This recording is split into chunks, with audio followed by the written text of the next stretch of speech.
little time after, I feel like the defense didn't get all the work it needed to during the normal practice hours. Oh, we're just trying to prepare for a football game. We're going to get the work in that we need.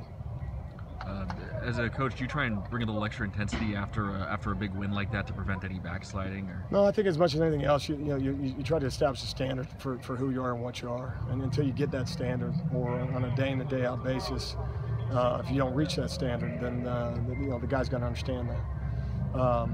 And so, from that standpoint, regardless of the day, it doesn't matter if it's Tuesday, Wednesday, or Thursday. Win, lose, or draw, there's a certain way and certain expectation for what we're going to get out of the day. There's some similarities between this Oregon State offense and what you saw from Portland State.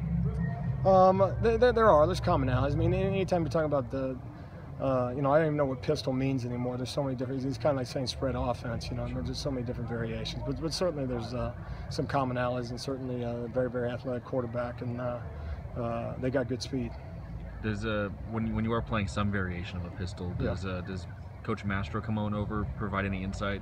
No, he's got enough to worry about on his side. Yeah. Coach, when you watch the film, Oregon State's had their own struggles putting up points the last couple of weeks, but what have they shown you? Does anything stand out on their offense? The speed, and when you add the element of speed, specifically at the quarterback position, it makes you defend, what sounds like just one more individual, but in reality, it does so much for an offense. So it poses real threats, and then they're going to make you have real eye control. They're going to test our discipline, and based on what they've seen on film, I'm certainly sure they're excited to come up here on Saturday. In the last 3 weeks to a month, Isaac's only been at a couple of practices. Yeah. Do you expect him to still be able to contribute this season? Yeah, we're hoping. He's working through some stuff. Coach, when you look at penalties, so far the Cougs have second fewest yards in the Pac-12 in terms of giving up per game. Does that come up just in general, or is it only when you see them in the film? Like when you're trying to coach against the penalties. Well, it's about discipline. I mean, all penalties are is when you get them, it's lack of discipline.